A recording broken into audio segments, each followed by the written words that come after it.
São dois lados de uma guerra. De um lado, 3.510 soldados holandeses, na ambição da conquista de um território de riquezas. Do outro, 2.600 soldados luso-brasileiros para expulsar os invasores, defendendo este rico território que a eles pertencem. Os holandeses têm um exército experiente. Em 1630, com uma esquadra de 70 navios, chegaram a Pernambuco e dominaram Recife e Olinda. O financiamento para esta invasão veio da apreensão de um dos maiores carregamentos de prata americana, que ia para a Espanha. Sofrendo severas restrições da União Ibérica ao comércio marítimo que mantinham com Portugal desde a Idade Média, os holandeses estavam sem acesso aos portos e sem fornecedores para abastecer os Países Baixos. Desta forma, não viram outra alternativa senão invadir as terras brasileiras. Durante 24 anos, foram senhores de 3 frentes da Nova Holanda no Brasil do século XVI. O Monte dos Guararapes é novamente palco para uma grande batalha. A Segunda Batalha dos Guararapes. Os luso-brasileiros, homens bravos, criativos e ousados, estão sob o comando de Francisco Barreto de Menezes, João Fernandes Vieira, André Vidal de Negreiros, Felipe Camarão, Henrique Dias, Antônio Dias Cardoso. São homens sem medo. Os personagens principais eram Francisco Barreto de Menezes, que era o grande general, comandante de todas as forças, e que tinha na ordem de 32 anos nessa época. Depois nós tínhamos também João Fernandes Vieira, que era branco, senhor de engenho, ele possuía 16 engenhos, e foi no engenho dele, o engenho de Pojuca, que se assinou o compromisso imortal. Nós tínhamos também André Vidal de Negreiros, que também era branco, e mais 2 representantes da raça, um da raça negra, que era Henrique Dias, e o outro da raça índia, que era Diogo Camarão, que era sobrinho de Felipe Camarão, que participou da primeira Batalha de Guararapes e veio a falecer a posteriori, segundo dizem, fruto dos ferimentos recebidos nessa batalha. A organização do exército holandês era baseado nas tropas que lutavam na Europa. Normalmente eram organizados em batalhões que tinham cerca de 500 homens, armados com piqueiros, que eram militares que tinham uma lança bastante comprida, e arcabuzeiros, que levavam então os arcabuzes, né, que eram as espingardas usadas naquela época. Esses homens atuavam e atacavam sempre em forma de quadrados ou retângulos. E tinham também uma artilharia que buscava alvos aproveitáveis, que eram aglomerados humanos para atacar. Aí a dificuldade que os holandeses tinham para atacar aqueles grupos que se dissolviam, que sumiam no meio do mato, no meio dos canaviais, no meio das árvores que existiam na época. E nós temos que lembrar também que muitos daqueles homens trabalhavam na cultura da cana e deveriam trabalhar muito bem com facões e com foices. Esse era o armamento dos nossos homens, como os índios também usavam o arco e flecha. Então atiravam contra os holandeses e se sumiam no meio da mata. Estavam sempre camuflados, usando a técnica da emboscada que foi trazida por Antônio Dias Cardoso, né, o mestre das emboscadas. A batalha começa. E os holandeses são surpreendidos. Um destemido exército armado de facas, espadas e lanças avança para cima dos invasores. Conhecedores da geografia do local, os luso-brasileiros, índios, brancos, negros e mestiços vencem e acabam de plantar em solo pernambucano a semente da nação brasileira.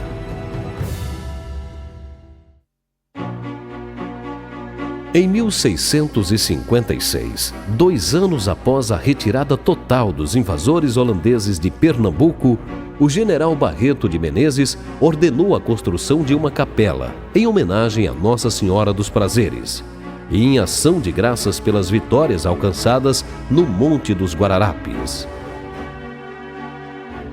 O Brasil acabava de ganhar o seu símbolo maior da nacionalidade.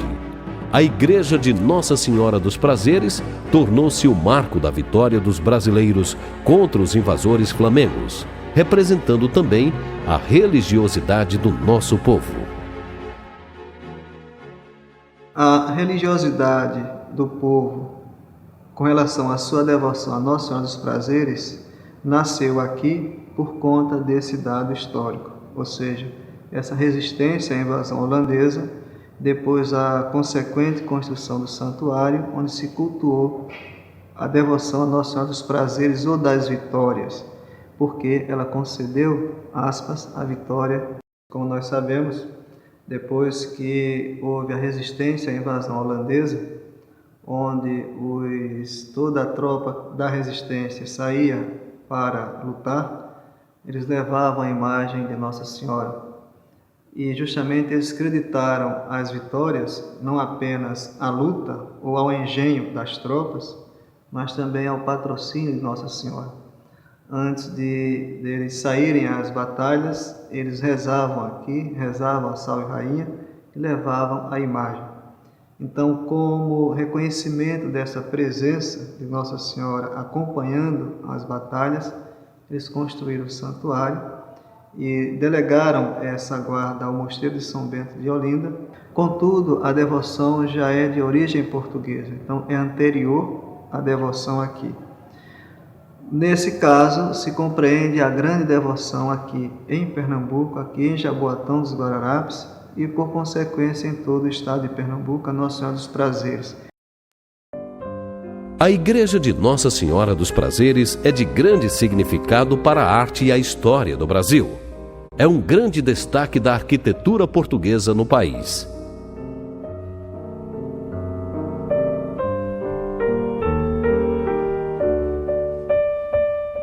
Da primeira capela até o aspecto atual, muitos anos se passaram e algumas reformas foram feitas. Foram basicamente 3 etapas até se chegar ao que vemos hoje. Não há registros da aparência de origem, mas sabe-se que a primeira capela resguardava simplicidade dentro e fora do seu ambiente.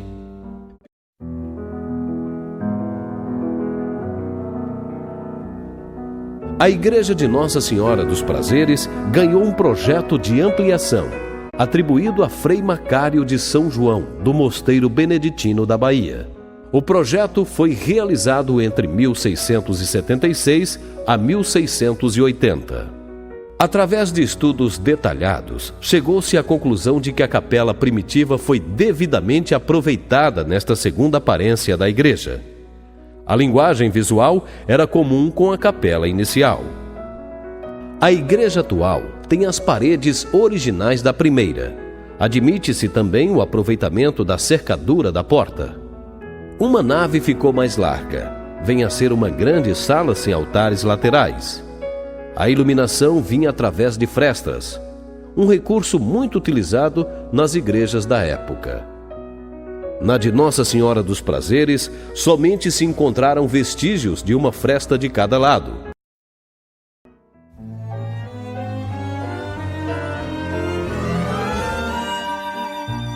Os azulejos são o grande destaque da decoração da igreja de Nossa Senhora dos Prazeres. As peças passaram a dividir a atenção do altar. O revestimento de azulejos torna a igreja de Jaboatão dos Guararapes o mais vasto e importante repositório de azulejos padrão azul do mundo português. São 3 altares, 2 colaterais e o principal. Os 3 têm retábulos, flora, folhas de parreira, as colunas tossas. O principal é de grande vulto e tem 2 colunas tossas de cada lado. A execução dos 3 retábulos é primorosa e são dos mais antigos do gênero no estado.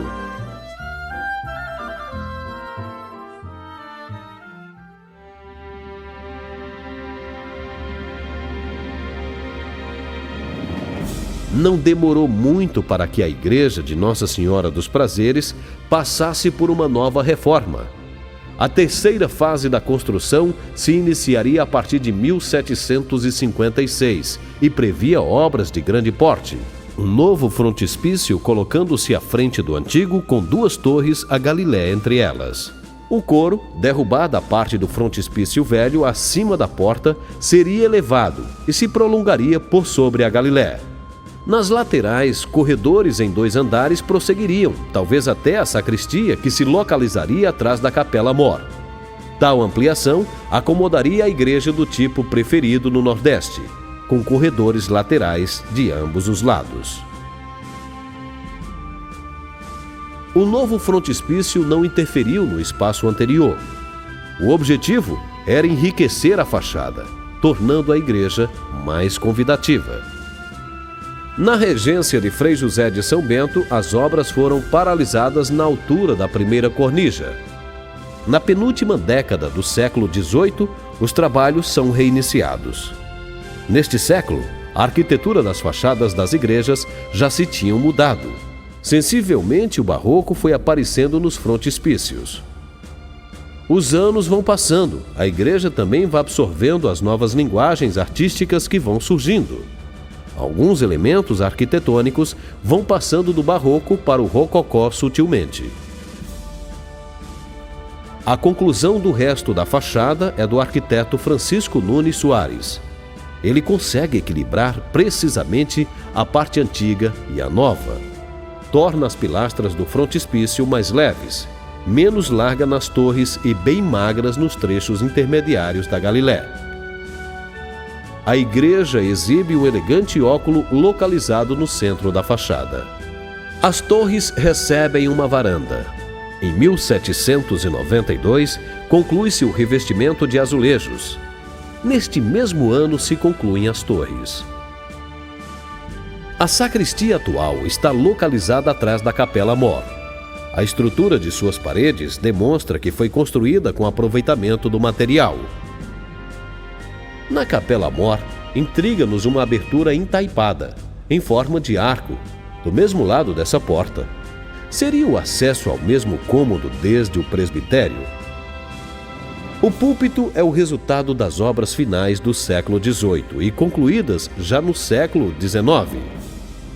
A grade de comunhão tem torneados ou colunelos torsos, desenhos similares às de outros monumentos seiscentistas e da primeira metade do século seguinte. A igreja possui as imagens do crucificado, do altar de Bom Jesus de Bolsa de Santana, do colateral simétrico e o crucificado da sacristia. Na sacristia, 4 excelentes painéis, pinturas sobre madeira. A sacristia possui os painéis Visita dos Reis Magos, Nascimento de Jesus, Circuncisão do Menino Deus, Isabel e Zacarias e uma criança a ser banhada. Um móvel antigo em jacarandá de 1748 e 2 imagens de pastores da ordem beneditina, São Bento e Santa Escolástica.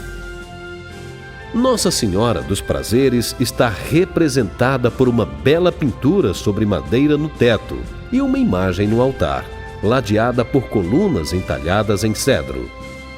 Uma das paredes laterais do altar da Capela Mor abriga os restos mortais de 2 dos heróis que lutaram na Batalha dos Guararapes, João Fernandes Vieira e André Vidal de Negreiros. A igreja, como qualquer igreja desse período, com todas essas ampliações, ela não é absolutamente uma igreja de um mesmo estilo.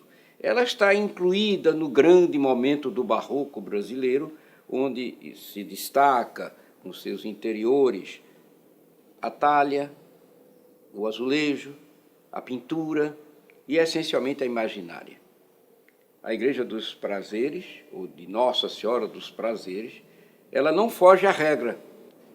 O teto é abaulado, simples, mas a fachada vai denotar em 2 estágios claros um barroco mais antigo, pode-se dizer muito mais aproximado de um estilo chão, com aquelas arcadas pesadas, de perfis bem fortes, e na parte superior, uma fachada já de gosto rocaille, já do final do século XVIII, segunda metade para o fim, que exatamente caracteriza, revestida inteiramente de azulejos brancos, numa forma um tanto adamascada, o corpus da arquitetura religiosa luso-brasileira.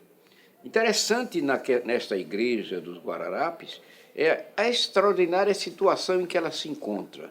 Ela está exatamente no ponto mais alto da colina, naquele trecho onde ocorreram os inícios de onde estavam os holandeses, o início das grandes batalhas, da primeira e da segunda. Ela domina, e é um domínio que não é inerente somente à época final, quando ela adquire aquelas dimensões, mas quando mesmo era uma pequena capela. A restauração da igreja ocorreu por conta de 2 situações. A primeira delas é que, como todo o edifício religioso, ele tem a nota em cada momento do tempo e das oportunidades da economia que permitiram melhorá-lo. Ora, a Igreja dos Guararapes, como nós vimos, é fruto de 3 estágios bem claros: a capela primitiva, a capela ampliada e a fachada monumental. Então, o interior da nave teria sido modificado durante o século XIX, inícios desse XIX, final de XVIII, com alguns elementos como o púlpito, partes de altar, que alteravam a leitura mais antiga da igreja e mais coerente com a azulejaria. Toda esta riqueza cultural, histórica e religiosa faz parte de nossa memória, narrando momentos de angústias e a consequente reação heróica do nosso povo. A Igreja de Nossa Senhora dos Prazeres e o Monte Guararapes são símbolos da nacionalidade. Mas com o passar dos anos, este importante patrimônio foi sofrendo as consequências da falta de cuidados. A corrosão pelo tempo, a manutenção inadequada e até o vandalismo ameaçaram a existência da igreja. Foi muito interessante o nascimento do projeto de restauração da Igreja de Nossa Senhora dos Prazeres. Eu sempre tive uma aproximação muito afetiva com o Mosteiro de São Bento, de Olinda, que detém a propriedade da Igreja de Nossa Senhora dos Prazeres. Certa vez, Dom Tomás de Aquino, administrador da Igreja de Nossa Senhora dos Prazeres, me procurou, preocupado com a situação física daquela igreja, uma vez que ela estava totalmente segurada aos altares por pedaços de arames, cordões, e ele queria então iniciar uma atividade, um trabalho visando a recuperação desse monumento, que não é apenas um monumento religioso, mas é um monumento cultural de valor e de importância para o povo brasileiro. Então iniciamos uma estratégia de ação da seguinte forma: promover semanalmente almoços com as autoridades que poderiam ajudar na recuperação dessa igreja. Inicialmente envolvemos João Roma Neto, que era na época representante do Ministério da Cultura no Norte e Nordeste, deputados, prefeito então Fernando Rodovalho, secretários municipais, e fomos então a partir desses almoços discutindo e planejando uma forma de recuperar essa igreja. Inicialmente nós precisávamos de ter um projeto em mãos, e a prefeitura de Jaboatão resolveu bancar esses R$4.000 iniciais para a elaboração do projeto técnico, que inicialmente era um orçamento de um engenheiro, de um arquiteto, sobre qual era a situação física do monumento. E isso foi iniciado. Fizemos então o projeto para o Ministério da Cultura, pela Lei Rouanet, Lei de Incentivo à Cultura. Esse projeto ele foi aprovado pelo Ministério. Apresentamos então ao BNDES, que no momento feliz estava procurando presentear o Nordeste pelos seus 50 anos, né? E recebeu esse projeto. Solicitamos ao então vice-presidente da República, Marco Maciel, para que ele, junto ao BNDES, se pronunciasse favorável à recuperação dessa igreja, e isso foi feito, certo? E por um momento oportuno, casou de logo em seguida eu ser nomeado superintendente do IPHAN, do Instituto de Patrimônio Histórico e Artístico Nacional. E eu pude acompanhar esse processo de restauração da igreja em todas as etapas. A primeira, apenas como um admirador e um voluntário, né? Uma vez que eu não estava no Ministério da Cultura pelo IPHAN. O segundo momento, já como superintendente do IPHAN. Então nós tínhamos um piso original, não originário da igreja, mas utilizado como padrão, que era a tijoleira de barro cru. E com o passar do tempo, o uso frequente ia causando algumas ondulações nesse piso. E víamos que era a oportunidade agora trocar esse piso, mas não por uma tijoleira que daqui a 2 ou 3 anos seria necessário trocar. Então, o técnico do IPHAN, Cremilda Martins, junto com o arquiteto contratado pelo Mosteiro de São Bento, Ricardo Pessoa de Mello, se envolveram nessa questão e juntos chegaram à conclusão que nós poderíamos inovar utilizando um piso elaborado por Francisco Brenan, né, que desenvolveu esse piso específico para a igreja. Uma cerâmica que copia as características da tijoleira, porém tem uma durabilidade bem maior. Então isso foi feito. Isso foi uma inovação dentro do conceito de restauração, porque estávamos agregando, de repente, a um elemento novo, né? Então, a restauração da igreja foi muito feliz, porque nós unimos o que tinha melhor no momento, seja no IPHAN, seja na iniciativa privada. É verdade que houve um atraso muito grande no processo de finalização da obra. Isso em razão de que o projeto inicial previa a restauração da igreja e não o douramento.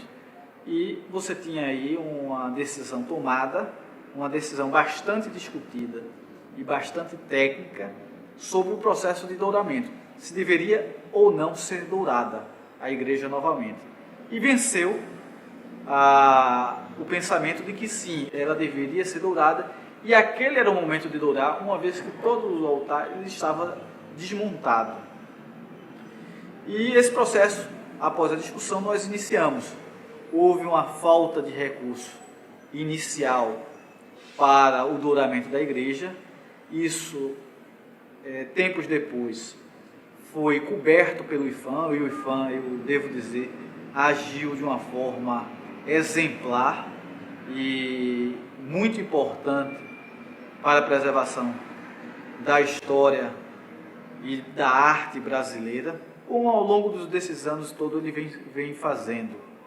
E bancou a complementação dos recursos para o douramento.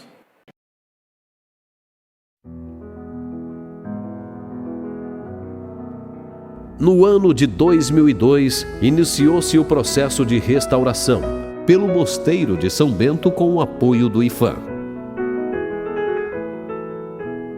O projeto recebeu apoios importantes como do BNDES, como parte da comemoração dos seus 50 anos de fundação.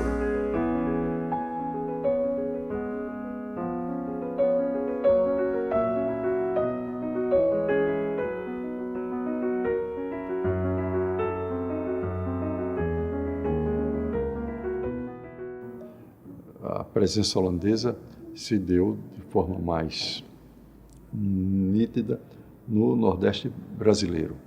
É lógico que eles chegaram até a Bahia, ocuparam outros estados também, inclusive a presença se deu não somente em Pernambuco, mas não podemos deixar de registrar que conseguimos, e esse foi um grande feito, para um país que estava em formação, vencer os holandeses que eram à época, como ainda hoje é, de certa forma, uma grande nação, e que, consequentemente, foi uma vitória que seria impensável não fora a determinação do nosso povo, a capacidade de se unir em torno da defesa da preservação do território nacional. E acredito que, exemplo desse episódio, do caso dos holandeses, que nós possamos explorar outros caminhos. Eu gostaria de salientar que os recursos que o BNDES liberou foram muito importantes porque eles permitiram a restauração da igreja.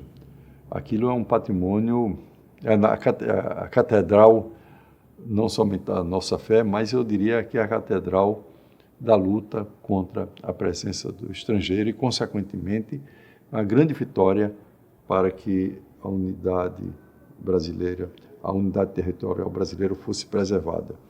Por isso, eu reputo que é um fato de extrema significação histórica e que isso certamente pode ser aplicado a outros episódios da história brasileira que ocorreram não somente no Nordeste, mas ocorreram em outros estados da Federação, da hoje República Federativa do Brasil.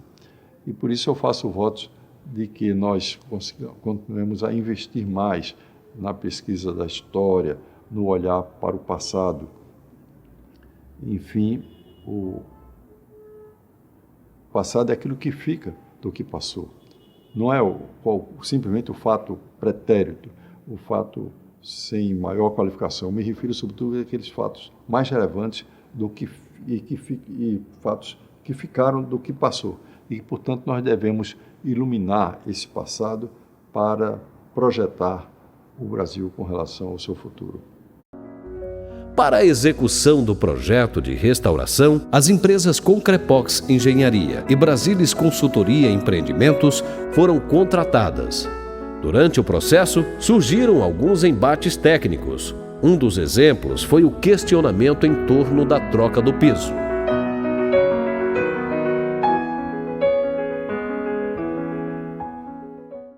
Bem, a Concrepox foi contratada para fazer a recuperação estrutural, o restauro e a climatização da Igreja Nossa Senhora dos Prazeres. Mas como toda obra de restauro, muitas coisas acontecem durante a obra. A gente é contratado para um determinado serviço e esses serviços são ampliados naturalmente, que a gente vai descobrindo aos poucos as necessidades de restauro ou até mesmo de substituição, como foi o caso do piso. Primeiro, nós identificamos através de ensaios que foram feitos, ensaios de estanqueidade, ensaios de resistência, e foi visto que a peça estava com um alto grau de deterioração. Então, em função disso, nós consultamos os arquitetos, pessoas ligadas à área de restauração. Nós tivemos o apoio do Vital Pessoa de Melo e do Ricardo Pessoa de Melo, que foi o nosso arquiteto assistente no local, e que sugeriram a cerâmica Brenan como uma alternativa para a gente tentar buscar algum piso que tivesse semelhança e que tivesse as características necessárias que fossem aceitas pelo pessoal do patrimônio, pelo pessoal do IFAM, que é muito criterioso com relação à qualidade e ao aspecto visual dessas peças.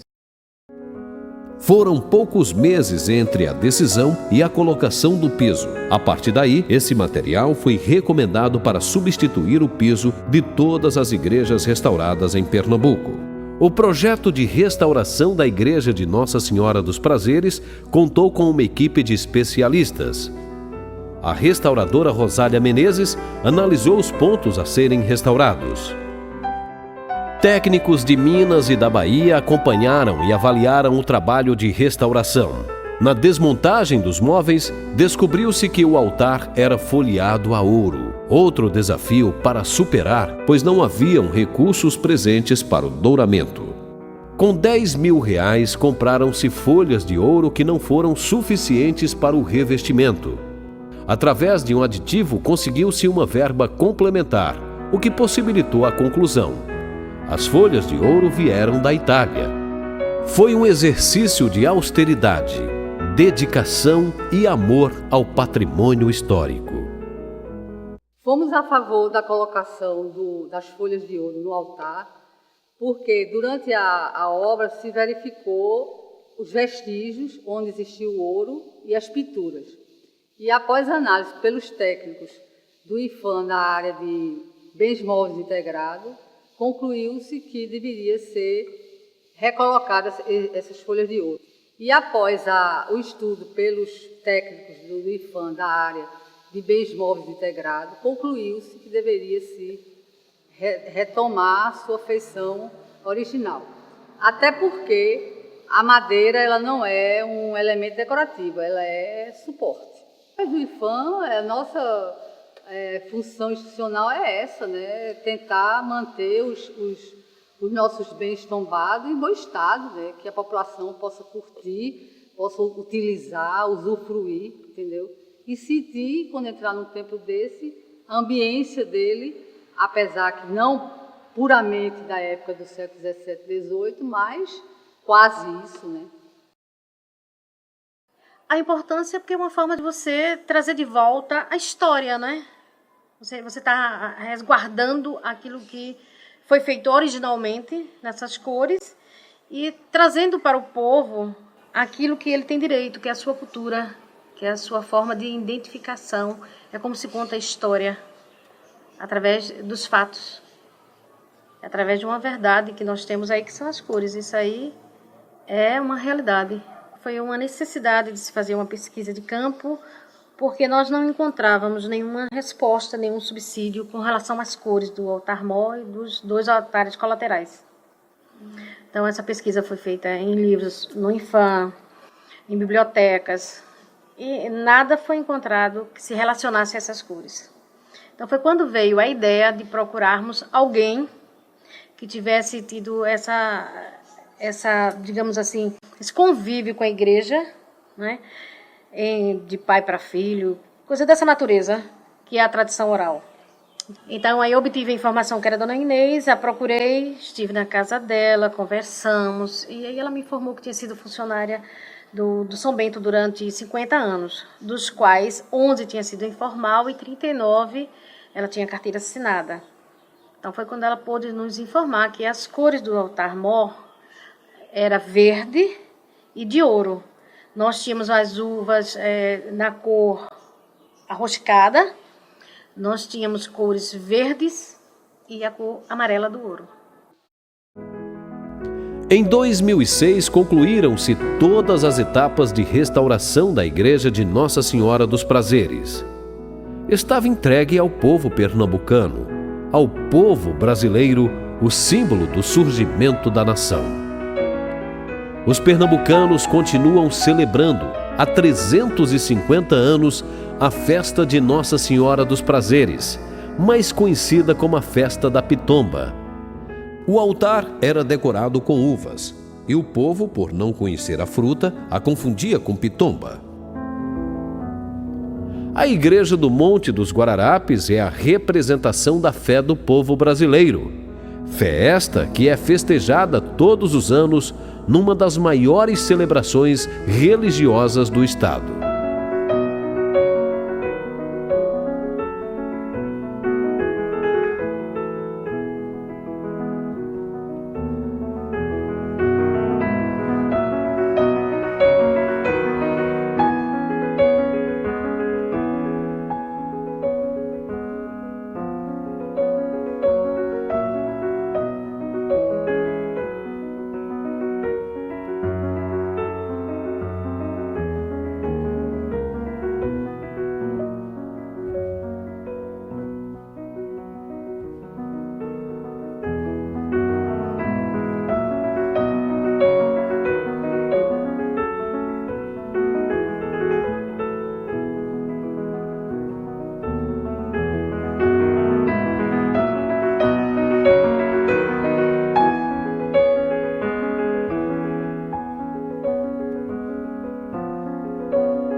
A Igreja de Nossa Senhora dos Prazeres reforça mais ainda a fé dos católicos e enche de regozijo o povo brasileiro, pelos motivos que basearam a sua construção.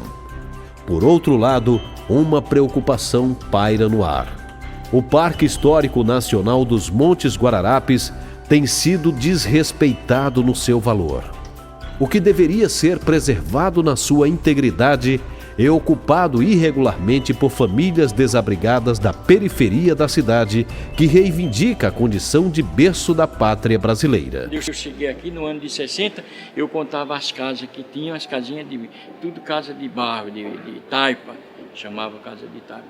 E hoje está uma cidade tudo de alvenaria, muitos prédios, muitas coisas, muita gente.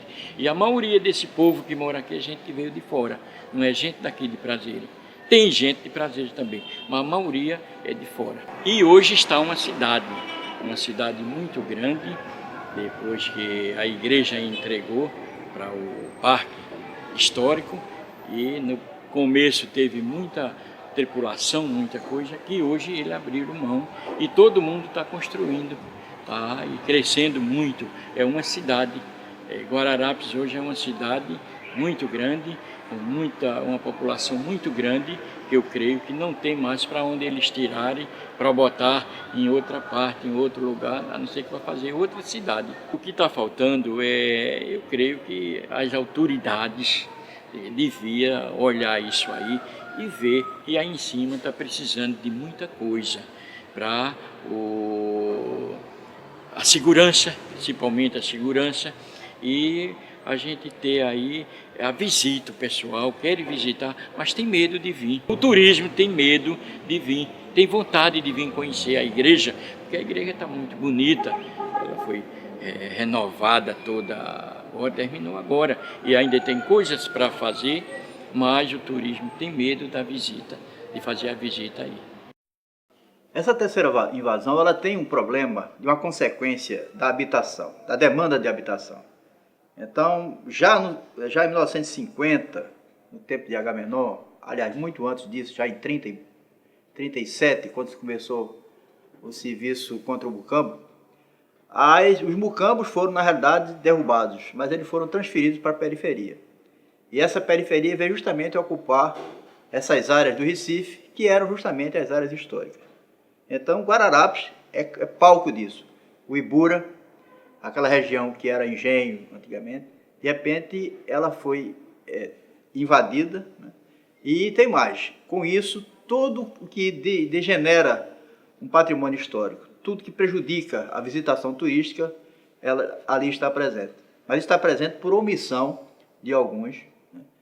E por falta, talvez, de consciência das pessoas que prejudicam, talvez até sem querer prejudicar. Mas o fato é que Guararapes, não apenas em termos de Pernambuco ou do Nordeste, Guararapes é em termos de Brasil. Guararapes surgiu realmente a nossa brasilidade.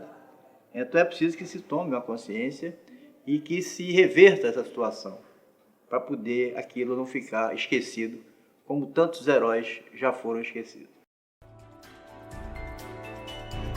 A área de preservação dos Montes Guararapes tem valor inestimável para a história do Brasil e precisa ser tratada com respeito e dignidade para que continue a fazer parte da memória dos nossos heróis dos Guararapes. Hoje, a Igreja de Nossa Senhora dos Prazeres continua imponente no alto dos Montes Guararapes a abençoar as terras do nosso país.